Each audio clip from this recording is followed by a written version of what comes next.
Well, a very good morning and thank you very much for joining us on GBS Morning Extra. Today, it is the 30th day of the month of October 2019 and this broadcast is coming to you live from GBS TV station here in Nairobi, where we give you viewing beyond the limit. We start off today with some news on the ongoing KCPE exams, and Deputy President William Ruto was at the Ngong Road Forest Primary School in Langata Sub-County, where he supervised the issuance of the examination papers to the students. The Deputy President spoke about the challenges that were at hand and also assured that the government was well informed and all would go well as scheduled.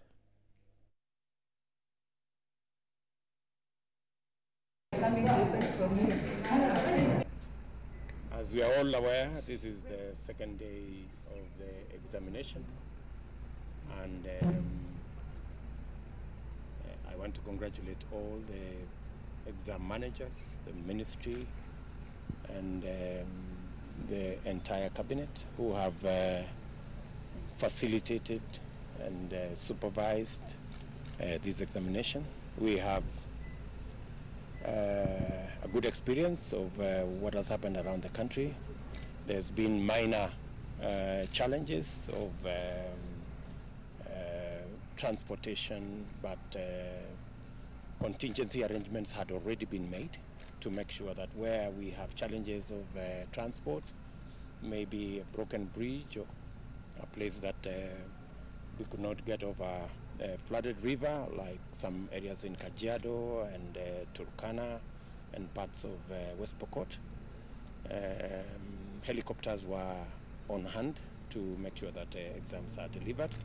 So far, from the report I have from the ministry, all the exams have been delivered in all the centers. And as of this morning, there is no candidate who has not sat their exams.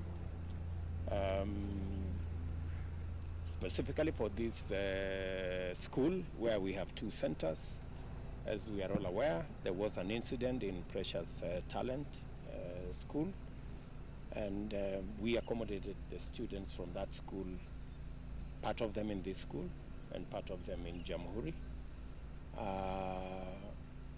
The good news is that all arrangements have been made. All the students from Precious Talent are here.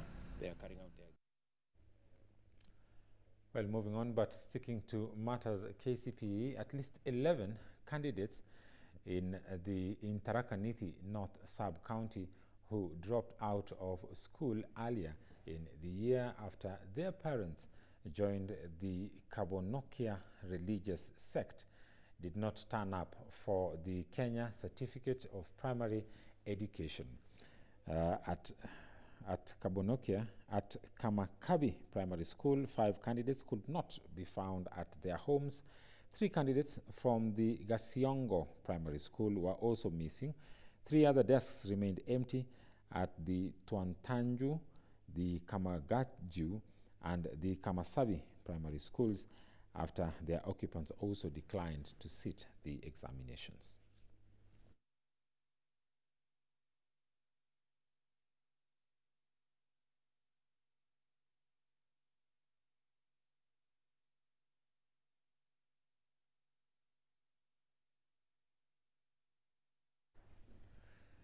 And now we move on to other matters, where a Standard 8 pupil died on Wednesday after he was electrocuted at the school, officials said. The Kenya Certificate of Primary Education candidate at the Getembe Primary School in Nyamira was electrocuted when the pupils were on lunch break. It is also alleged that the candidate climbed a water tank within the school compound, touched loosely hanging live wire and was electrocuted. The boy died while receiving treatment at a local dispensary. Nyamira County Commissioner Amos Marimba confirmed the incident and said that police have opened an investigation into the matter. Teachers at the school say that the boy was a bright pupil and that they were expecting good results from him.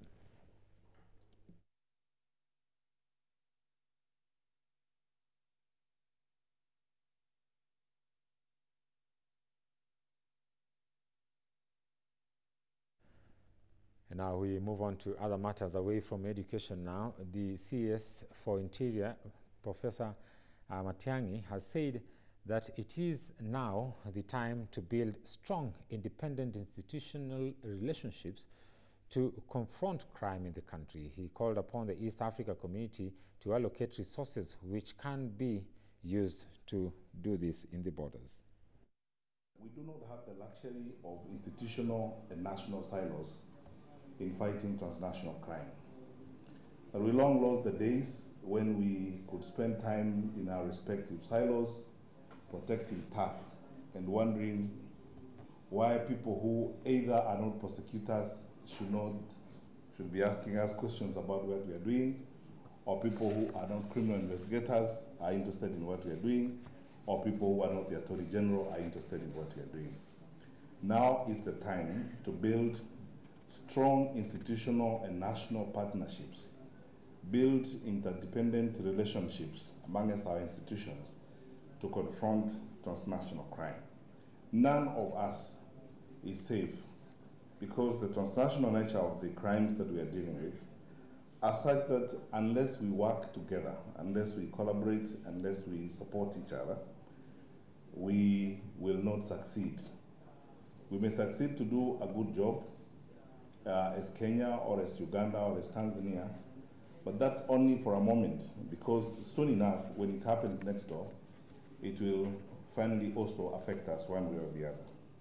Two, we in the security sector understand this very well. Some of the criminals we deal with locate in countries or in regions not very far away from here, and they are able to disturb us and stress us.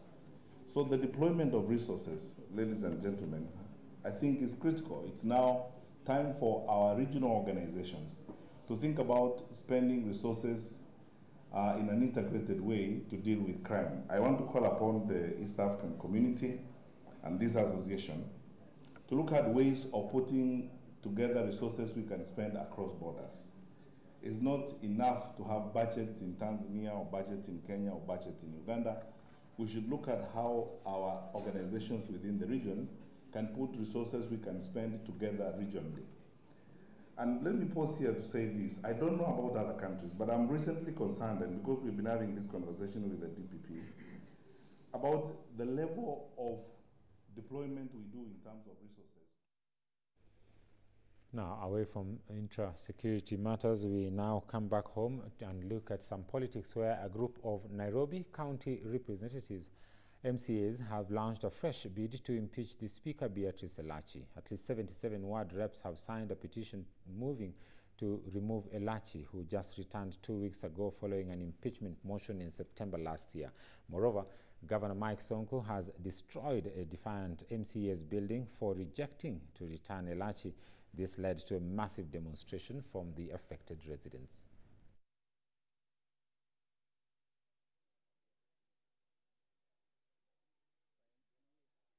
Kama kwa hapa amefika hapa imara tawabu. Sababu tulipigiwa simu zote na tukaambiwa wale wataunga upande wa Guyo mkono wataona cha mtamakuni. Na juzi katika assembly tulitumiwa vijana huko na wakatudhurumu kabisa. Na hiyo ndio nilisema hapo halia katika Commonwealth hakujapatikana maneno kama hiyo. Mahali iko sheria, gunis wanaingia assembly na polisi wamesingira huko. Hiyo ni makosa kubwa sana. Na mimi nauliza watu wetu wa Nairobi wakuwe calm na wakuwe imara, sababu hatuwezi kukubali intimidation ya aina hiyo. Sababu mimi niko na uhakika na niko na ushahidi tulifuatwa, na wenye walifuata sisi walikuwa wanataka kutudhulumu na kutuua. Na leo usiku mimi nilikuwa kwa nyumba na nikasema sitatoka, sababu sijui mpango ya wale walikuwa wamefuata sisi kama amekuwa hapa ndio wanidhulumu. Mimi nauliza kwanza gavana wetu wa jiji ya Nairobi ajue sisi wote tulimpatia kura, na si kumpatia kura atupige, tulimpatia kura aturide. Kama assembly iko na shida asitake sides, achukue ma MCA wote akae nao chini awaulize shida iko wapi, lakini yeye ana take sides, ana work na opposition. Ianza saa 8 kamili na baada ya kuharasi watu wakazuia watu wasitoke. Wakati waliona watu wameanza kutokea wakaenda mbio. Kwa hivyo mimi nalaani hiyo kitendo sana, na ndio nauliza rais wetu aingilie shida ile iko kaunti ya Nairobi. It is very big, na hii ni capital city ambapo wageni wanaradi hapa. Halafu akuja tabia kama hizi. Niliona juzi gavana wetu analaani kitendo kile kilibomolewa pale Nyamavira. Kwa nini yeye naye akuja abomolee MCA wake? Na kama ni raia wa kawaida wengine atafikisha mpaka wapi? Atulali bwana. Now we cross over to the western part of the country, where sugarcane farmers in the South Nyanza region are now demanding the Privatization Commission, mandated in disposal of state-owned sugar millers, to actively involve them in the design and deliberations on the sales of the sugar millers. According to the Kenya Federation of Sugarcane Farmers Secretary General Ezra Okoth, the failure by the Commission to address the interests of the farmers, of the growers in Nyanza and Western Kenya, has clearly shown that the farmers are not being actively involved in the process. Okoth, who was speaking to the media last week at the Migori town, noted that adequate preparation was needed for the farmers in the multi-billion sale of a multi-billion sugar sector, as growers and county governors are also to be allowed to buy substantial shares. Vijana wetu vile unaangalia hapa, kuna mwenye anang'ara, na wamama wamewawacha, wameenda kwao kwa maana kuna pesa Muhoroni sub-county. Juzi tumekuwa na mkutano, kuna director moja wa board ambaye alikuja akatuambia pesa imekuja iko mahali. Sasa ndio tunaona tulitengeneza mkutano huu ili tuulize mbunge wa hapa na mbunge wa huko, kwa sababu hao ndio wanajua hiyo pesa hiyo iko wapi. 135 million was paid by the government, and this was payable directly to the farmers who had supplied their cane in their names. The balance of 74 is for farmers who supplied cane through societies.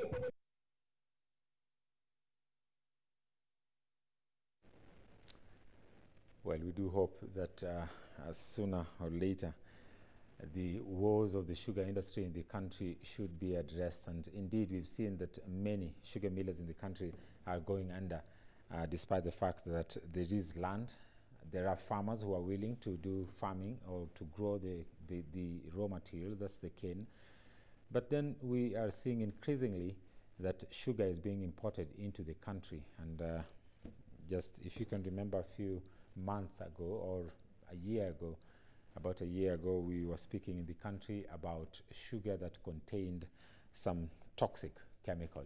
Well, indeed, I do hope that the government indeed can be able to address this sugar issue in the country once and for all. We now cross over to the international scene, where the Boeing CEO, Dennis Muilenburg, was grilled about his salary on Wednesday, and a secondary congressional hearing about the company's 737 MAX jet, which were involved in 2 fatal crashes. House Representative Steve Cohen of the Democratic Party, representing Tennessee, questioned in a heated exchange whether Muilenburg was taking responsibility for the fallout from the crashes, which killed 364 people in total. Cohen also asked if anyone at the company had taken a pay cut amid the grounding of the 737 MAX. Let me ask you this, Mr. Muilenburg. You said you're accountable. What does accountability mean? Are you taking a cut in pay? Are you working for free from now on until you can cure this problem? These people's relatives are not coming back. They're gone.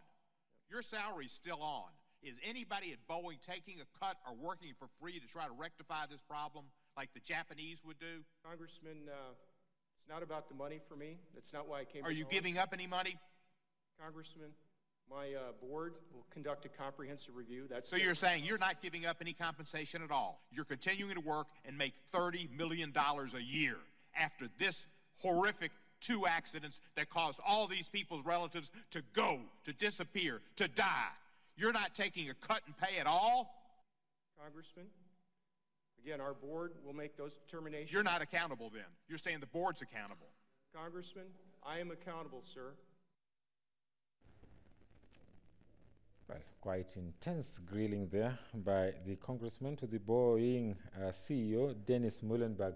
Indeed, if you can remember, 346 souls were lost in 2 incidents. The latest, which took place, which was an Ethiopian airline that killed many on board. That included quite a number of Kenyans also who lost their life in that accident. I personally can remember that there was a man in that plane who was going to attend the second or the third United Nations Environmental Assembly in Nairobi. May his soul rest in peace. His name was Darcy. Darcy worked for an international organization that is campaigning for climate change, known as the MAS. And Darcy was coming to meet with me. Actually, that time he was flying in from the US to come and meet me as he attended the conference in Nairobi. But unfortunately, Darcy was on a plane, the Ethiopian airline, and I was only shocked to receive news from his office that he could not make it. But then that is it. And I believe that compensation and justice will be done for the victims and all the families of those who lost their lives during the 2 crashes. Well, with that, we do take a short break now. We have Today in History. And when we come back, today with me in studio, I have guests who will help me to discuss the long holidays that parents are now experiencing and how easy is it for parents to actually cope with the kids. And it's 2 months. They'll be around running up and down, jumping here and there, and I don't know what to do with them. But we have my panelists today will help us discuss this and also will give us some tips on how to handle these little people when they are around. So for now, we do take a short break. We'll be right back after this.